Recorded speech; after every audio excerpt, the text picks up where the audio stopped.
Afternoon students, मैं गौरव Bhargava mind vision academy के digital platform पे आप सभी स्टूडेंट्स का हार्दिक स्वागत करता हूं। जैसा कि आप सभी को पता है, कल हमारा टॉपिक कंप्लीट हो चुका था। आज हम हमारा नया टॉपिक प्राग ऐतिहासिक काल स्टार्ट करने वाले हैं। चलिए ध्यान से पढ़िए और बिना देरी हुए हम अपना नया टॉपिक स्टार्ट करते हैं। तो आज का हमारा टॉपिक है प्राग ऐतिहासिक काल। देखिए, प्राग मैंने आपको पहले भी बताया था जब मेरी फर्स्ट वीडियो आई थी, प्राग ऐतिहासिक काल क्या था। तो प्राग ऐतिहासिक काल वो काल जिसमें मनुष्य को पहले मनुष्य के होने के कोई लिखित साक्ष्य नहीं मिले हैं, ठीक है। केवल मतलब सुनाई दिया, किसी ने किसी से कह दिया, उसने उससे कह दिया, ऐसे मतलब वो बात फैल गई। तो उस आधार पर ये प्राग ऐतिहासिक काल बनाया गया। इसके कोई लिखित प्रमाण नहीं मिले हैं, याद रखिएगा, ठीक है।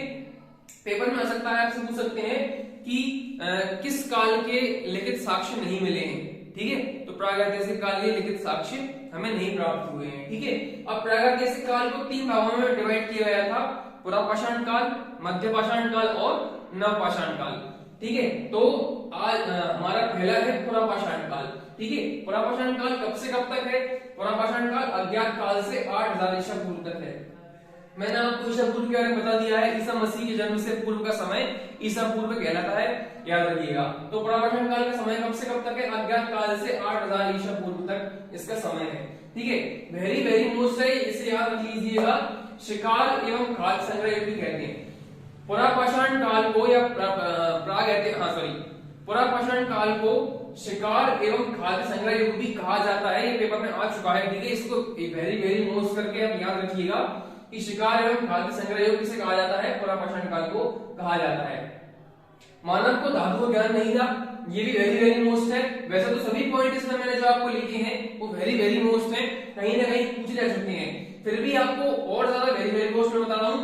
तो ये पेपर में आ चुका है कि पुरापाषाण काल में मनुष्य को किस चीज का ज्ञान नहीं था? तो किसका ज्ञान नहीं था? धातु का ज्ञान नहीं था, ठीक है। मानव पहाड़ की कनराओं में रहता था, मतलब पुरापाषाण काल में मनुष्य के पास आवास का अभाव था। तो मनुष्य कहाँ रहता था?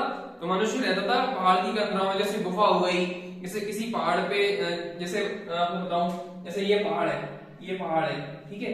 इसकी ये चोटी निकल रही है, यहाँ से ऐसे निकल रहा है, तो यहाँ पे ऐसे, मतलब पहाड़ की कनराओं में निवास करता था, याद रखिएगा आप, ठीक है।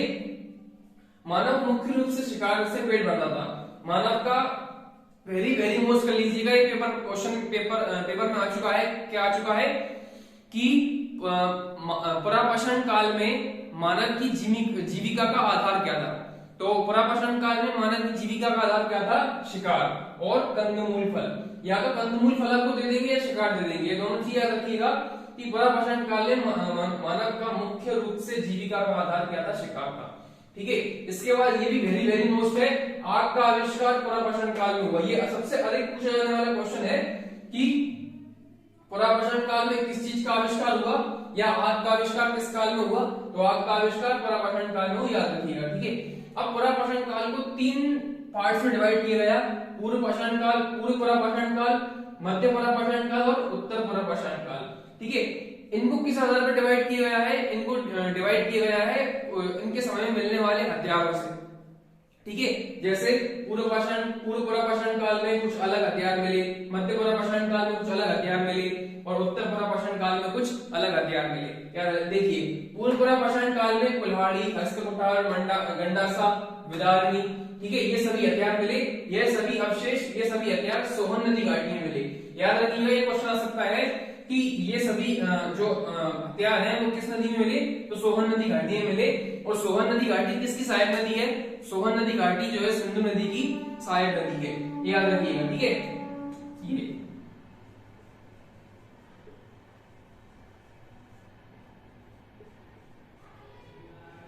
ठीक है। इसके बाद मध्य पुरापाषाण काल। मध्य पुरापाषाण काल वेदनी, छेदनी, कुर्चनी, ये 3 हथियार कहां से मिले? मध्य पुरापाषाण काल के समय से मिले हैं, ठीक है। और ये कहां मिले? संपूर्ण भारत में नर्मदा और तुंगभद्रा नदी के तट पर मिले हैं, याद रखिएगा। ये सभी आपसे पूछ सकते हैं कि मध्य पुरापाषाण काल के हथियार कहां मिले हैं? तो कहां मिले हैं? संपूर्ण भारत में नर्मदा नदी और तुंगभद्रा नदी के किनारे। याद रखिएगा, नर्मदा नदी उत्तर भारत में बहती है, तो उत्तर भारत में नर्मदा नदी के किनारे किनारे कौन से हथियार मिले? ये वाले।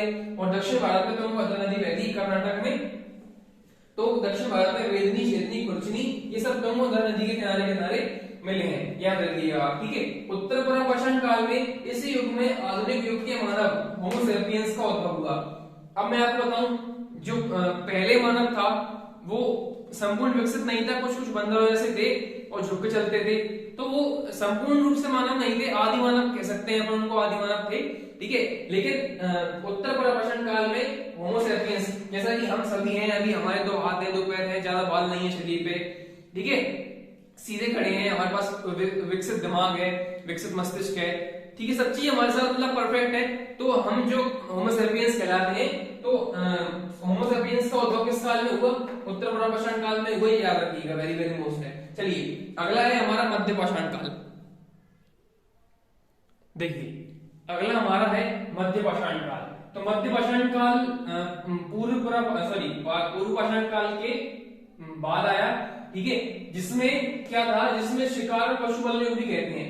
याद रखिएगा, आपसे पूछ सकते हैं एग्जाम में कि मध्य पाषाण काल को और किस नाम से जानते हैं, तो शिकार और पशुपालन युग भी कहते हैं। मतलब इसका है कि शिकार तो पूर्व पाषाण काल में मनुष्य करता ही था, ठीक है, इसके बाद मध्य पाषाण काल में मनुष्य ने पशुपालन करना भी सीख लिया था, तो इसलिए इसे शिकार और पशुपालन युग भी कहते हैं। मानव शिकार करके मछली पकड़ के कंदमूल खाकर अपना गुजारा करता था, याद रखिएगा। इस काल को उत्तर पाषाण युग भी कहते हैं, याद रखिएगा, पेपर में आ सकता है कि किस काल को उत्तर पाषाण युग कहते हैं, तो मध्य पाषाण काल को ही उत्तर पाषाण युग भी कहते हैं। पशुपालन करना सीख गया था मानव। अभी मैंने आपको बताया कि मध्य पाषाण काल में मनुष्य पशुपालन करना सीख गया था। मध्य प्रदेश के आजमगढ़ और राजस्थान के बागौर से पशुपालन के साक्ष्य मिले हैं, याद रखिएगा, आपको आ सकता है एग्जाम में कि मध्य पाषाण काल में किस जिले से या किस स्टेट से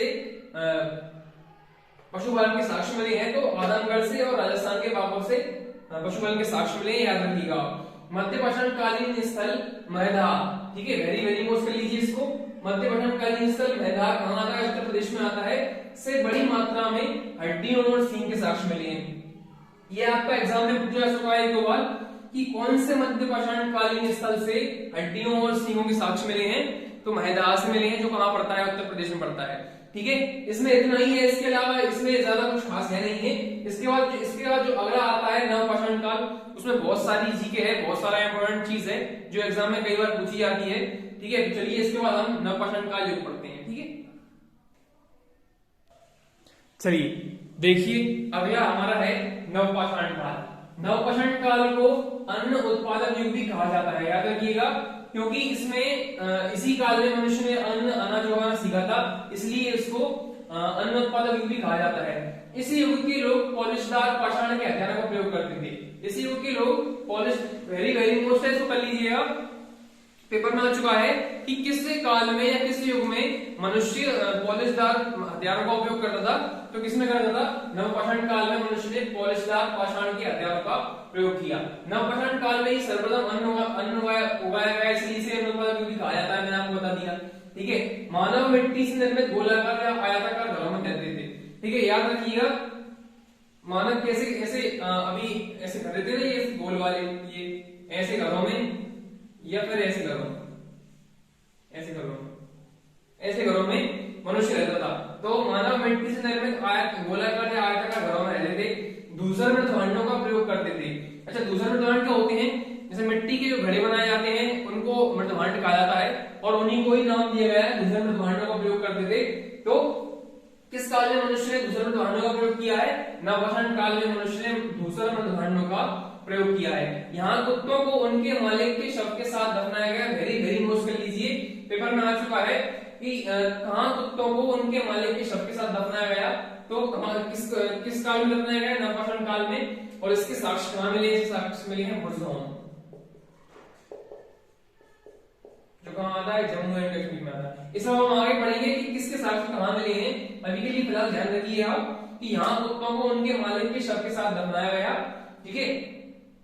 पशुपालन में गाय, भेड़, बैल, बकरी आदि पालते थे। 4 चीजें ही पालते थे, गाय, भेड़, बैल और बकरी।